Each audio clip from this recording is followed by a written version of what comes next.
Hola a todos. Gracias por acompañarnos en este momento tan delicado y cargado de tensión emocional. Hoy nos trasladamos al funeral de Rafael Itier, una figura legendaria de la música latina, donde ocurrió algo que nadie esperaba escuchar. En medio del silencio, una confesión pronunciada por su propio hijo alteró para siempre la imagen pública del fundador del Gran Combo de Puerto Rico. Lo que se dijo allí transformó el duelo en un estremecedor interrogante colectivo. El funeral de Rafael Itier no fue solo la despedida de un ícono cultural, sino también el punto de partida de una narrativa incómoda que comenzó a circular en voz baja entre los asistentes. En la sala se encontraban músicos históricos, familiares cercanos, figuras del ámbito cultural puertorriqueño y seguidores que crecieron escuchando su música. Todos unidos por el respeto hacia un hombre considerado por décadas como un pilar moral y artístico. El ambiente era solemne, marcado por lágrimas contenidas y miradas perdidas, hasta que una intervención inesperada quebró esa atmósfera de homenaje. Rafael Itier fue durante más de 60 años el rostro de la disciplina, el trabajo incansable y la coherencia artística. Como fundador y director del Gran Combo de Puerto Rico, proyectó una imagen de liderazgo firme, casi intocable. Para el público, era el maestro, el guía, el patriarca musical. Para su familia, era un padre reservado, exigente y profundamente comprometido con su legado. Sin embargo, pocas veces ambas dimensiones coinciden sin fricciones. Y el funeral fue el escenario donde esa grieta salió a la superficie. El hijo de Rafael Itier, cuya identidad ha sido confirmada por medios locales y registros familiares, tomó la palabra en un momento que parecía destinado únicamente a los agradecimientos y recuerdos afectuosos. Su voz comenzó serena, pero pronto adquirió un tono denso, cargado de una emoción difícil de ocultar. No habló como artista ni como figura pública, habló como hijo. Y fue precisamente desde ese lugar íntimo donde surgieron palabras que helaron la sala. Según testigos presentes y periodistas acreditados, el discurso dio un giro inesperado cuando el hijo dejó de hablar del músico admirado para referirse al hombre dentro del hogar. No levantó la voz ni hizo acusaciones directas, pero utilizó frases cuidadosamente elegidas que insinuaban una realidad mucho más oscura detrás del personaje admirado. En cuestión de segundos, el funeral dejó de ser solo un acto de despedida y se convirtió en un momento de revelación incómoda. Gracias por ver este video y suscribirte al canal para apoyarnos y darnos fuerzas para seguir investigando y contando historias que otros prefieren callar. La reacción del público fue inmediata y contradictoria. Algunos bajaron la mirada, otros intercambiaron gestos de incredulidad, y no faltaron quienes interpretaron aquellas palabras como una traición al legado del fallecido. Sin embargo, también hubo quienes entendieron el discurso como un acto de liberación personal. Una verdad largamente contenida que solo pudo salir a la luz cuando la figura dominante ya no estaba presente. Es importante subrayar que en ese momento no se ofrecieron detalles explícitos ni acusaciones concretas. La fuerza del impacto residió precisamente en la ambigüedad, en la sensación de que algo grave había sido insinuado sin ser nombrado. Esa falta de precisión alimentó de inmediato las especulaciones, tanto dentro de la sala como fuera de ella, cuando los fragmentos del discurso comenzaron a circular entre periodistas y asistentes. Lo que parecía una ceremonia privada se transformó rápidamente en un tema de interés público. Las preguntas empezaron a multiplicarse. ¿Qué quiso decir realmente su hijo? ¿A qué se refería con aquellas frases cargadas de tensión? ¿Por qué eligió ese momento y ese lugar para hablar? Y sobre todo, ¿qué parte de la historia de Rafael Itier nunca llegó a conocerse mientras estaba vivo? Este primer acto, ocurrido en el funeral, no reveló aún la naturaleza exacta de lo confesado, pero sí marcó el inicio de una narrativa que pondría en jaque la imagen cuidadosamente construida durante décadas. No se trató de un escándalo fabricado ni de un rumor anónimo, sino de una voz directa, con apellido y vínculo de sangre, que obligó a muchos a replantearse lo que creían saber. A partir de aquí, la historia deja de ser un simple homenaje póstumo y se convierte en una investigación sobre la dualidad entre el mito público y la vida privada. En los próximos segmentos analizaremos quién era realmente Rafael Itier puertas adentro, cuál fue la relación con sus hijos y qué antecedentes ayudan a entender por qué esa confesión estalló precisamente el día de su despedida final. Para comprender por qué aquellas palabras pronunciadas en el funeral causaron tanto impacto, es necesario retroceder en el tiempo y observar con mayor detenimiento quién fue Rafael Itier más allá del escenario. Para el público latinoamericano, su nombre está indisolublemente ligado al Gran Combo de Puerto Rico, una institución musical que durante décadas representó alegría, identidad y orgullo cultural.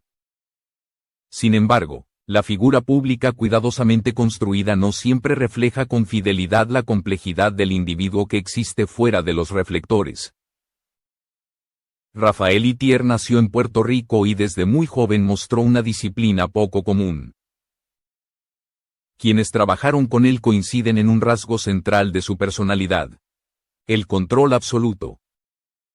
Dentro del Gran Combo, Itier no solo era el director musical, sino también el eje organizativo, el tomador final de decisiones y el guardián férreo de la imagen del grupo.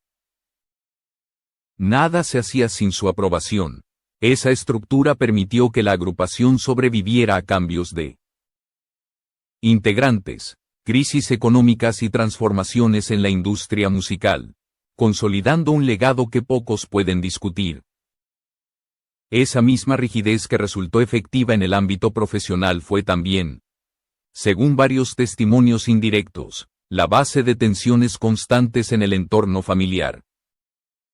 Rafael Itier era descrito como un hombre reservado, poco dado a las muestras públicas de afecto y profundamente exigente consigo mismo y con los demás. Para muchos, esa exigencia era sinónimo de liderazgo. Para quienes crecieron bajo su autoridad cotidiana, podía convertirse en una carga silenciosa. Durante años, la familia de Itier permaneció prácticamente invisible para los medios.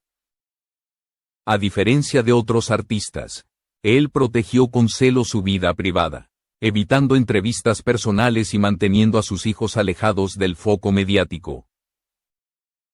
Esta ausencia de información contribuyó a reforzar una imagen idealizada, casi inmaculada, donde el músico y el padre parecían fundirse en una sola figura ejemplar. Sin embargo, el silencio no siempre significa armonía. Personas cercanas al entorno del Gran Combo han señalado en entrevistas pasadas que Itier llevaba el mismo nivel de control del escenario al ámbito doméstico. Las decisiones importantes, los horarios, las expectativas y las normas eran establecidas por él sin margen para cuestionamientos. En un contexto cultural donde la figura paterna suele ser incuestionable, estas dinámicas rara vez se discuten abiertamente, mucho menos cuando el apellido en cuestión es sinónimo de prestigio nacional. El hijo que habló en el funeral creció, precisamente, bajo esa sombra imponente. No se formó como figura pública ni buscó protagonismo mediático durante la vida de su padre. Su presencia discreta contrastaba con la magnitud del legado que lo rodeaba. Durante décadas, su relación con Rafael Itier fue interpretada desde fuera como distante pero respetuosa. Una lectura que hoy comienza a parecer incompleta. La ausencia de declaraciones previas por parte de los hijos de Itier resulta clave para entender la fuerza del momento vivido en el funeral. No existían antecedentes de conflictos públicos, demandas familiares ni entrevistas reveladoras. Todo lo que ocurrió ese día rompió con una narrativa sostenida durante años, generando la sensación de que una historia paralela había permanecido oculta deliberadamente. En el ámbito musical, Rafael Itier era admirado por su ética de trabajo y su capacidad para mantener la cohesión del grupo. Pero esa misma ética se sustentaba en una visión jerárquica muy marcada. Los músicos sabían que había límites claros, y quienes los cruzaban, simplemente dejaban de formar parte del proyecto. Esa lógica, trasladada al hogar, pudo haber tenido consecuencias emocionales profundas, especialmente para un hijo que nunca eligió vivir bajo el peso de una figura pública tan dominante. Esta dualidad entre el líder admirado y el padre severo no implica, por sí sola, una acusación concreta. Sin embargo, ayuda a contextualizar por qué una confesión hecha en un funeral puede resonar con tanta fuerza. No se trata únicamente de lo que se dijo, sino del largo silencio que lo precedió. Un silencio que, visto en retrospectiva, podría interpretarse como contención, miedo o incluso protección de un apellido demasiado grande para ser cuestionado. A medida que avanzamos en esta historia, se vuelve evidente que el funeral no fue un acto impulsivo ni una explosión emocional aislada. Fue el resultado de años de acumulación interna, de una relación marcada por la admiración pública y la tensión privada. Comprender esta base es fundamental antes de analizar las palabras exactas pronunciadas por el hijo de Rafael Itier y las reacciones que desencadenaron dentro y fuera de la familia. Para entender el verdadero peso de lo ocurrido en el funeral, es imprescindible centrar la atención en la figura del hijo que decidió hablar cuando nadie lo esperaba. Hasta ese momento, su nombre apenas había aparecido en medios de comunicación, y su vida transcurría lejos del mundo artístico que su padre dominó durante décadas. No era músico, no buscaba heredar el liderazgo del Gran Combo, ni pretendía ocupar un espacio público construido sobre la fama ajena.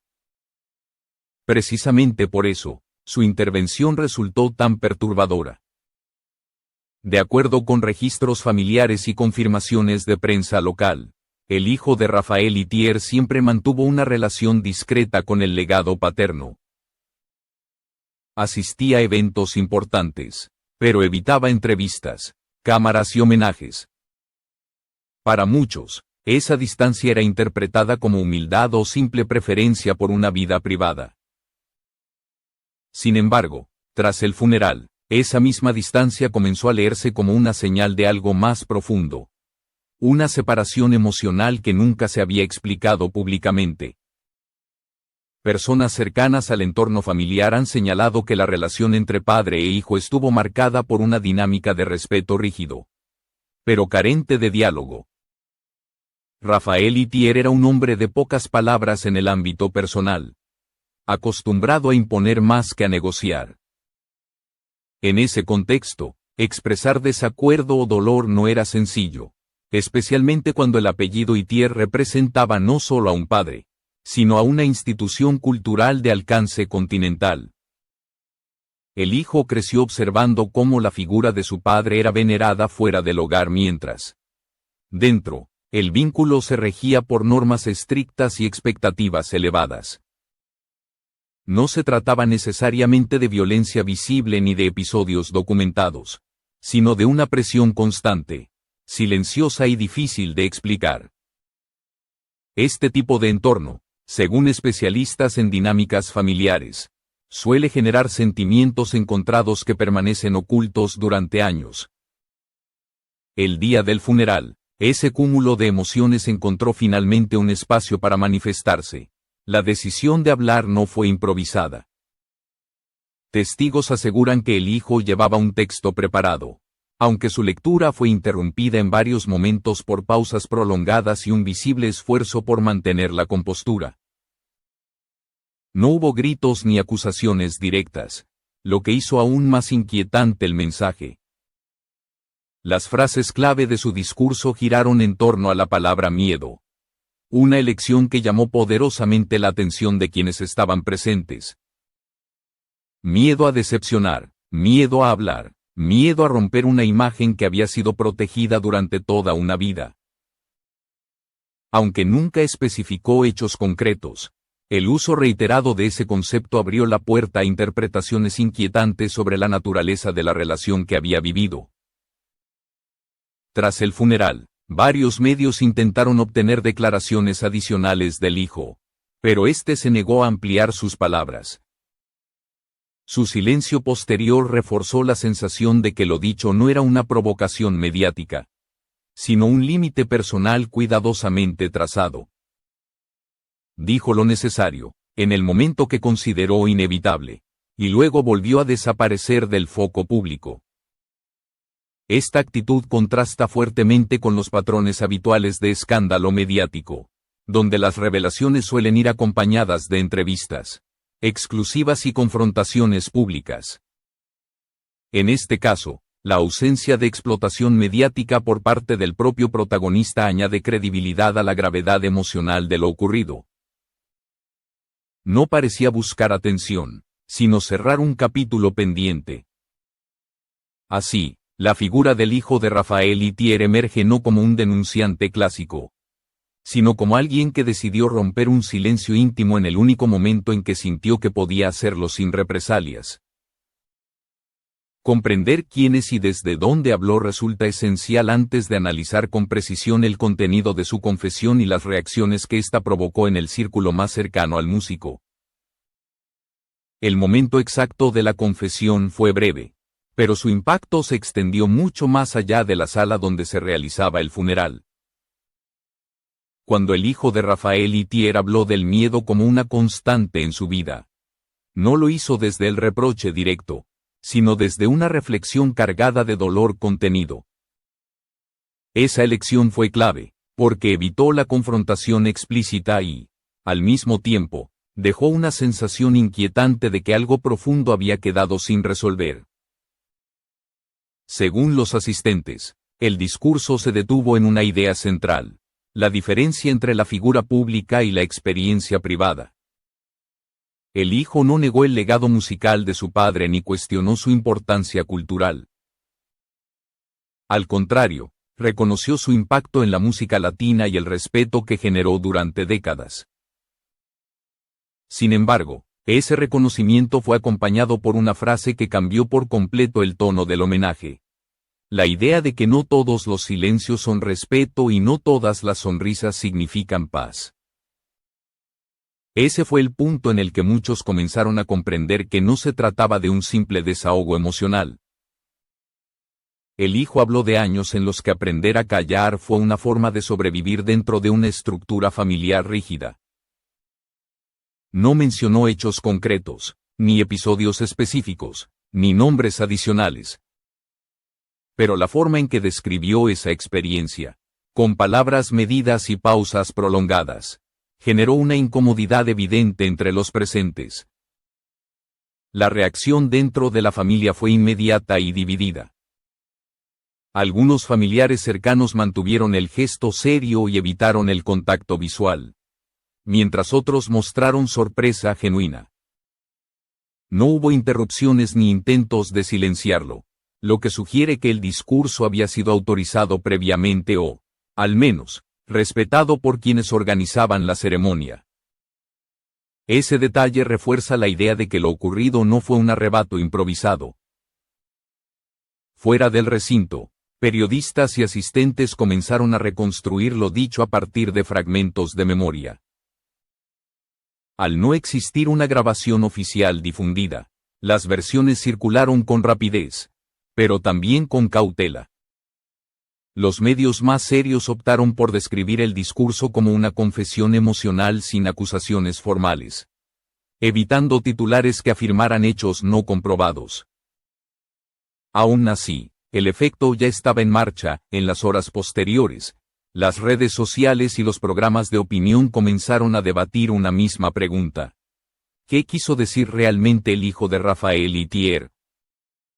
Algunos interpretaron sus palabras como una crítica a un modelo de crianza autoritario, común en generaciones pasadas. Otros insinuaron la posibilidad de conflictos más graves, aunque sin pruebas ni testimonios adicionales que los respaldaran. Esa ambigüedad alimentó la tensión pública. Especialistas en psicología familiar consultados por la prensa señalaron que este tipo de discursos suelen aparecer cuando una figura dominante fallece, liberando a los hijos del temor a las consecuencias. No implica necesariamente delitos ni abusos específicos, explicaron, sino la necesidad de expresar un dolor que no tuvo espacio en vida del padre. Esta lectura ayudó a moderar algunas interpretaciones extremas, pero no logró disipar del todo la inquietud. Lo cierto es que la confesión, aún sin detalles explícitos, rompió un pacto tácito de silencio. Por primera vez, la historia de Raphael Itier dejaba de ser exclusivamente la del músico ejemplar para incluir una dimensión humana compleja y contradictoria. Esa ruptura no destruye automáticamente un legado, pero sí obliga a revisarlo con mayor profundidad y menos idealización. En el siguiente tramo de esta historia, analizaremos cómo reaccionaron los miembros del Gran Combo, el entorno musical y los seguidores de Raphael Itier ante estas revelaciones implícitas, y cómo la opinión pública comenzó a dividirse entre la defensa del ícono y la empatía hacia la voz que se atrevió a hablar. La reacción del entorno musical de Raphael Itier no se hizo esperar, pero fue mucho más contenida de lo que muchos anticipaban.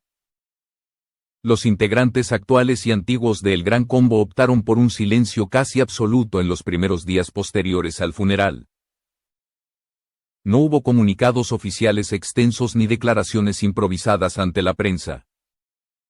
Esa prudencia fue interpretada por algunos como respeto, y por otros como una estrategia para evitar alimentar una polémica que amenazaba con desbordarse. Fuentes cercanas a la agrupación confirmaron que el impacto interno fue profundo. Para muchos músicos, Raphael Itier no solo fue un director, sino una figura formativa que marcó sus carreras y sus vidas personales. Escuchar que, dentro del ámbito familiar, su carácter pudo haber generado miedo o dolor resultó difícil de asimilar. Sin embargo, la mayoría coincidió en una idea común. El Raphael Itier que conocieron en los ensayos y escenarios no necesariamente era el mismo hombre dentro de su casa. Algunos ex-integrantes de El Gran Combo, consultados de manera informal por periodistas culturales, reconocieron que Itier era extremadamente exigente y poco tolerante a la contradicción. Esa exigencia, afirmaron, nunca cruzó límites profesionales, pero sí creaba un ambiente de presión constante. Para ellos, esa descripción encajaba con lo insinuado por el hijo en el funeral, sin que ello implicara acusaciones más graves. Entre los seguidores del grupo, la reacción fue más emocional y dividida. En Puerto Rico y en otros países de América Latina, miles de mensajes inundaron las redes sociales. Un sector defendió con firmeza la memoria de Itier, argumentando que ningún legado artístico debería ser juzgado a partir de interpretaciones ambiguas. Para ellos, el funeral no era el lugar para abrir heridas personales y el discurso del hijo fue visto como inoportuno. Otro sector, en cambio, expresó empatía hacia el hijo y destacó el valor de atreverse a hablar desde el dolor. Muchos seguidores señalaron que admirar la obra de un artista no implica negar sus posibles fallas humanas. Esta postura abrió un debate más amplio sobre la idealización de las figuras públicas y la tendencia a convertir a los ídolos culturales en personajes intocables. Los medios de comunicación jugaron un papel clave en la forma en que esta historia se desarrolló. Mientras algunos programas sensacionalistas intentaron exagerar el término aterrador para insinuar hechos no comprobados, los medios más serios optaron por un enfoque analítico. Subrayaron repetidamente que no existían denuncias formales ni testimonios directos que apuntaran a delitos, y que la confesión debía entenderse dentro de un contexto emocional y familiar. Esta diferencia en el tratamiento mediático generó confusión en parte del público. Titulares contradictorios convivían en un mismo día. Unos hablaban de una revelación impactante y otros de un testimonio íntimo sacado de contexto. En medio de ese ruido informativo, el propio hijo de Rafael Itier mantuvo su decisión de no volver a pronunciarse, reforzando la idea de que no buscaba escalar el conflicto. La ausencia de nuevas declaraciones obligó a la opinión pública a mirar hacia atrás, a revisar entrevistas antiguas, biografías autorizadas y testimonios de quienes convivieron durante años con el músico. En ese repaso, emergió una imagen coherente, la de un hombre brillante y disciplinado, pero también rígido, poco flexible y acostumbrado a ejercer control. Nada de eso había sido ocultado, pero tampoco se había analizado desde la perspectiva de sus hijos. Así, la conversación dejó de centrarse exclusivamente en la confesión para transformarse en una reflexión colectiva sobre los costos personales del éxito prolongado. ¿Qué ocurre cuando una figura pública construye un legado gigantesco y, al mismo tiempo, impone una sombra igualmente grande sobre su familia? Esa pregunta comenzó a ocupar el centro del debate, desplazando gradualmente el morbo inicial. Este giro prepara el terreno para la última parte de la historia, donde no se trata de juzgar ni absolver, sino de entender cómo convivir con verdades incompletas y memorias contradictorias cuando un ícono desaparece. Pero deja preguntas abiertas que ya no pueden ser respondidas por él mismo. Con el paso de los días, quedó claro que la historia surgida en el funeral de Rafael Itier no tendría un cierre definitivo ni una verdad única aceptada por todos. La confesión de su hijo no abrió un expediente judicial ni derivó en acusaciones formales, pero sí dejó una marca profunda en la forma en que muchos comenzaron a recordar al músico. Ese efecto, aunque intangible, es a veces más duradero que cualquier titular. El legado de Rafael Itier como fundador del Gran Combo de Puerto Rico permanece intacto en términos musicales. Su influencia, su disciplina y su capacidad para sostener una institución artística durante décadas siguen siendo incuestionables. Las canciones continúan sonando, los homenajes no se han detenido y su nombre sigue ocupando un lugar central en la historia de la música latina. Nada de eso fue negado por su propio hijo, ni siquiera puesto en duda. Lo que sí cambió fue el marco desde el cual se observa a la persona detrás del ícono.